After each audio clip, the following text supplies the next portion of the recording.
El uso de armas nucleares tácticas y de otros tipos de armas de destrucción masiva por parte de Rusia no es ninguna elucubración. Desde hace tiempo, la doctrina rusa contempla el uso de la escalada nuclear y del armamento atómico como medio realista para vencer ante una guerra convencional. ¿Y qué hay de cierto en las acusaciones de que Rusia use armas químicas o biológicas? ¿Es un invento en una medida importante de Estados Unidos? Puede haber algo de esto. ¿Pero qué se puede hacer para sobrevivir a este tipo de armas en caso de ser usadas? Esto también lo veremos. Así que prepararos, porque vamos a conocer la tríada del apocalipsis, las armas de destrucción masiva, a saber, los agentes químicos, las armas bacteriológicas y la destrucción atómica.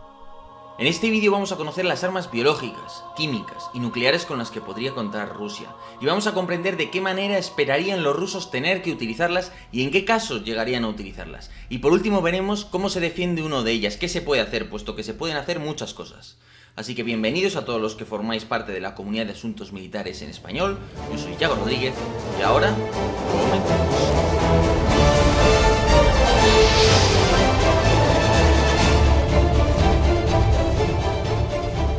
Lo primero a aclarar es obvio. ¿Cómo y por qué Putin decidiría usar el arma atómica? La respuesta es sencilla. En los años 90, la década negra hizo que Moscú perdiera al menos 10 años de desarrollo tecnológico clave, mientras la OTAN se ampliaba a expensas del viejo bloque soviético. La inferioridad rusa en el número y la sofisticación de sus armamentos convencionales forzaron a los planificadores rusos a asumir definitivamente que la OTAN poseía una clara ventaja militar convencional sobre la Federación Rusa. La consecuencia de aquello y la creciente percepción de amenaza del Kremlin llevaron a Rusia a reajustar la doctrina de uso de sus armas nucleares, lo que implicó la modernización general de su arsenal, una mayor predisposición al uso y a la amenaza del uso de las armas nucleares y muy particularmente de las armas nucleares hoy llamadas tácticas o de teatro. Estas últimas tienen una característica clave, y es que no solo tienen un profundo significado político y estratégico, sino que se pueden utilizar militarmente en el campo de batalla.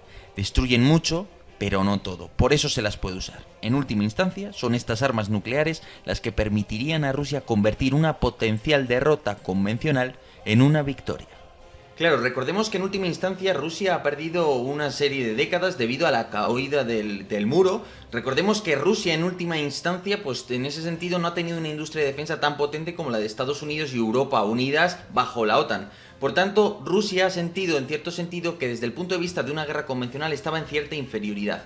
¿Cómo se ha buscado plantear? Bueno, si vamos a un campo de batalla, aún sabiendo que tenemos cierta inferioridad, vamos a intentar compensarlo y alcanzar un fin de la guerra que beneficie a Rusia. Bueno, pues amenazando y incorporando el empleo de armas de destrucción masiva con una mayor probabilidad, con un cortapisas no tan elevado como el que en teoría tendría la OTAN. ¿Esto qué supone? Bueno, pues que los rusos están más dispuestos a emplear su arma nuclear precisamente para frenar una guerra convencional en la que en principio llevarían las de perder. Por tanto, lo que se espera es que en una primera fase de este uso de armas de destrucción masiva, los rusos amenazarían con usarlas o harían un uso limitado de las mismas. La amenaza de uso puede ir desde declaraciones, gestos en el sentido de poner en determinada actuación y situación a las fuerzas nucleares, desplegar determinados equipos, puede ir hasta hacer pruebas nucleares en un lugar de Kazajstán, lanzar una arma nuclear táctica contra un pequeño lugar, contra una pequeña unidad enemiga, y a partir de ahí tenemos todo un arsenal de armamento que va a emplearse para esta escalada, desde el más pequeñito, armamento nuclear táctico, hasta el de teatro o el estratégico. Para usar el arma nuclear, el primer medio es la artillería atómica, a saber, cañones pesados con capacidad para disparar una munición nuclear de pocos kilos capaz de arrasar unos cientos de metros a la redonda. Un ejemplo ideal es el potente 2S7M Malka, un monstruo de la Guerra Fría con 203 milímetros de calibre capaz de arrojar una ojiva nuclear a 30 kilómetros de distancia y hasta más. El Malka puede usar municiones nucleares Sashiniets, que emplean plutonio en lugar de uranio y cuya explosión es de medio a 1 kilotón de fuerza. Eso sí, más vale que esta munición no caiga en manos ucranianas, ya que Kiev cuenta con el 2S7 Pion, el antecesor del Malka, que probablemente puede disparar esta misma munición. Por cierto, cabe decir que en la última década Rusia ha reintroducido este tipo de artillería superpesada que tendía a darse de baja en todo el mundo, y de hecho las baterías de Malkas llevan semanas atormentando a Kharkov.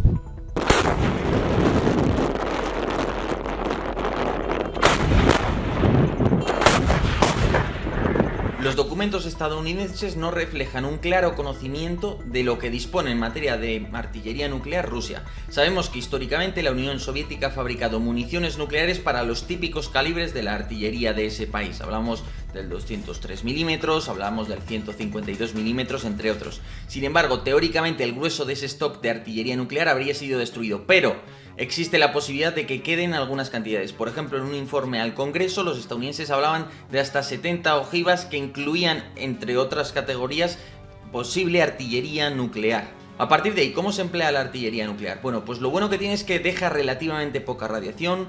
Es una explosión muy grande, muy importante si la comparamos con una bomba convencional, pero aún así es relativamente limitada, por lo que la puede utilizar para destruir la línea defensiva enemiga, destruir un batallón concreto y abrir brecha y abrir pasillo al final para que mis tanques avancen, y en ese sentido es un tipo de artillería muy utilizable en combate. Por tanto, tiene una doble connotación.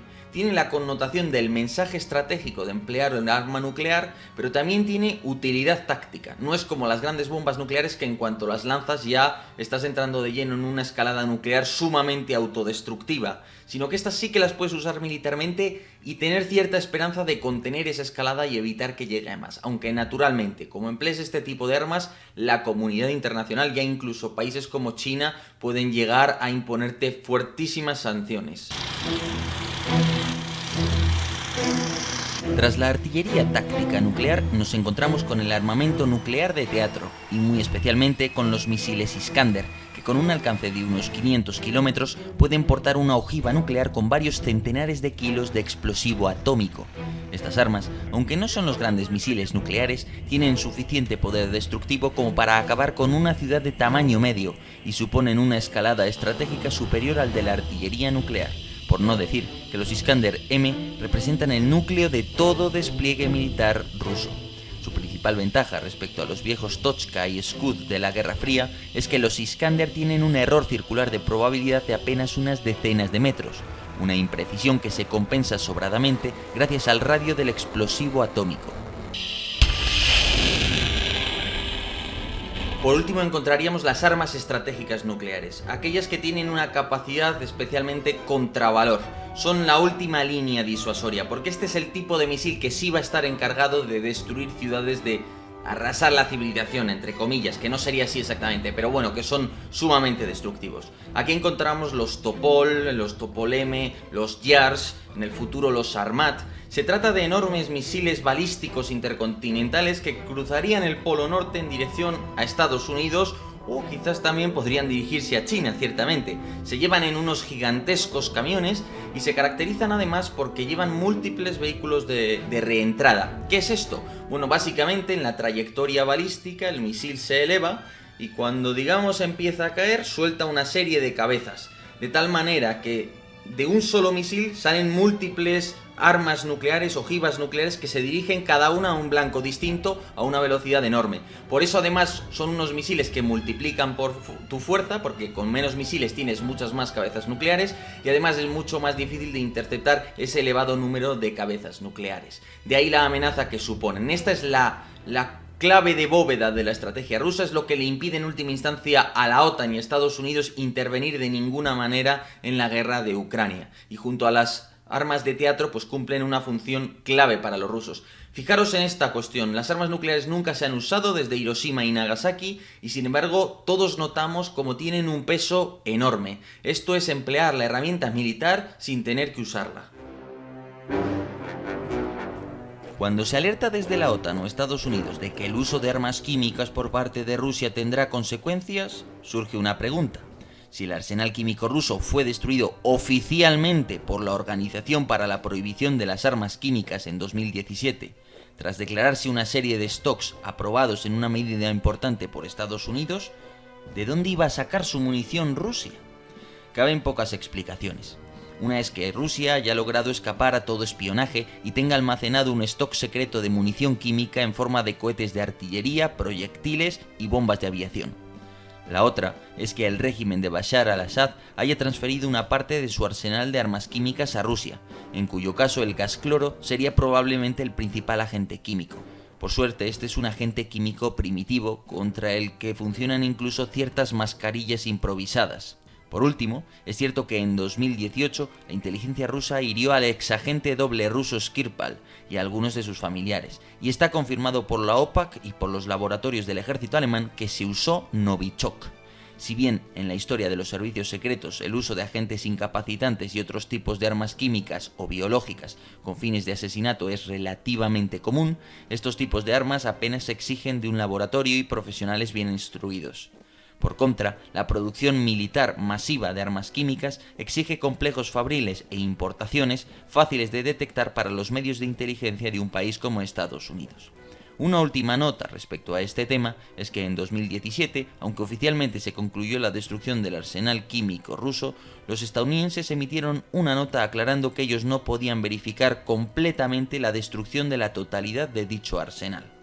Las armas químicas pueden tener muchos efectos sobre su víctima, pero ante todo se caracterizan porque infligen un padecimiento considerado innecesario, de ahí que en general hayan sido prohibidas. Asimismo, si los comparamos con un explosivo convencional, vamos a ver que la variabilidad de su eficacia es muy amplia. Es decir, 1 kilo de TNT es 1 kilo de TNT, libera X energía, produce X efectos. Aquí, a una altura distinta, a una temperatura distinta, los efectos son similares. Ahora bien, el arma química cambia completamente. De tener viento a no tener viento, de tener humedad a no tener humedad, de tener un objetivo que tenga protección química a que no lo tenga, de que ese objetivo le pille por sorpresa a que no le pille, la devastación puede ser de conseguir unos efectos de destrucción absoluta a conseguir unos efectos mínimos, irrisorios. De ahí que es un arma con una variabilidad mucho mayor.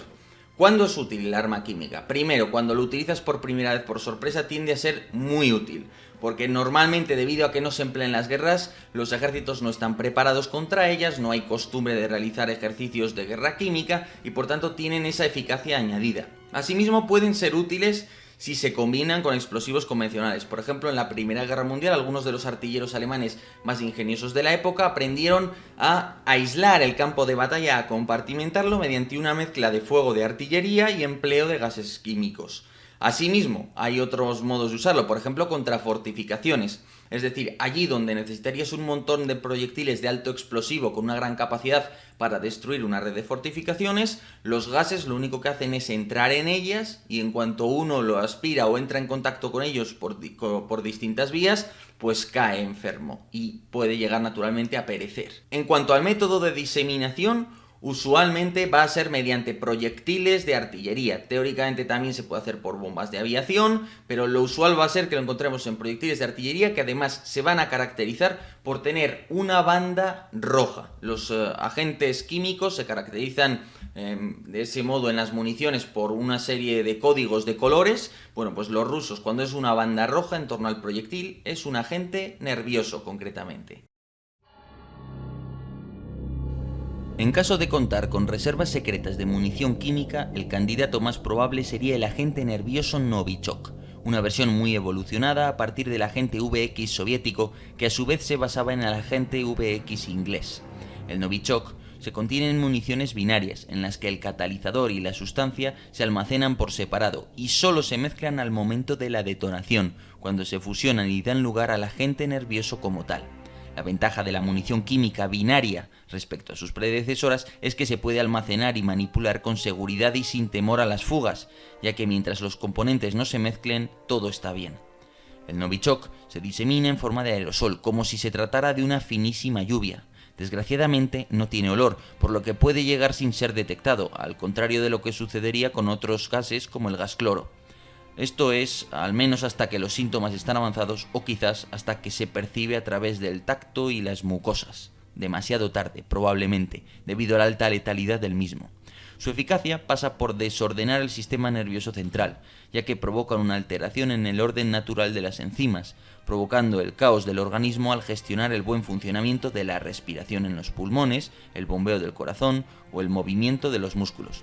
Este desorden provoca fuertes sacudidas y espasmos repentinos que en última instancia desembocan en un fallo multiorgánico. En esencia, los órganos vitales dejan de funcionar bien y acaban provocando el fenecimiento.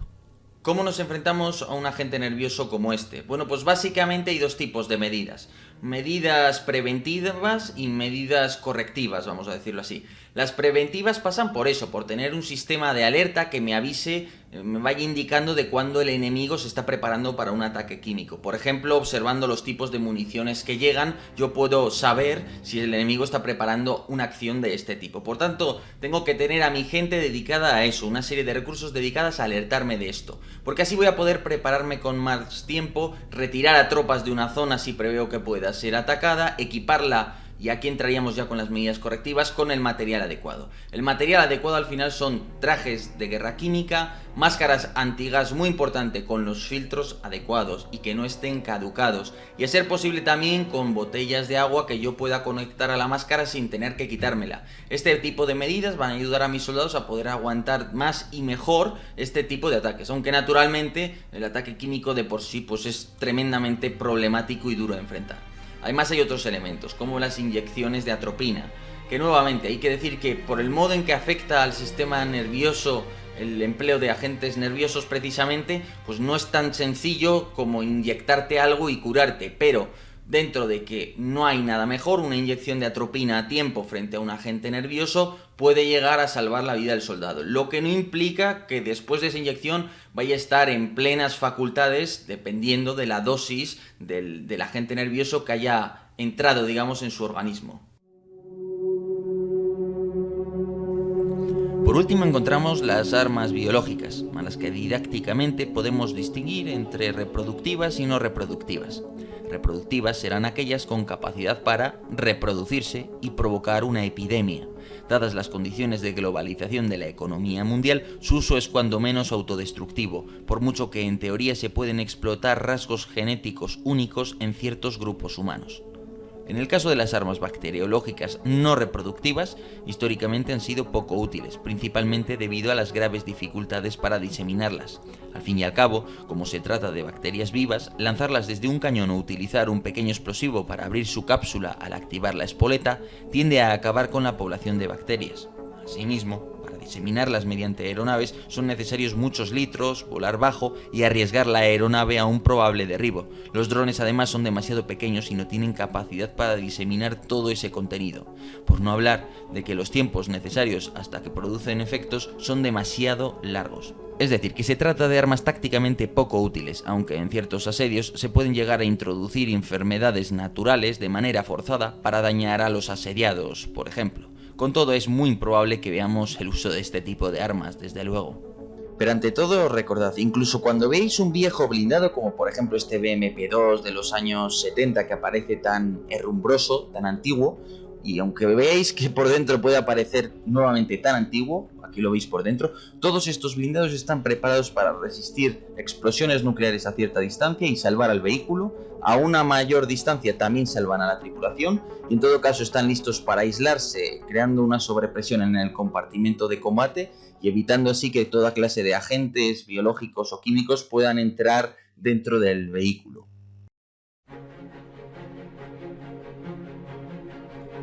¿Cómo se sobrevive a los ataques de las armas descritas?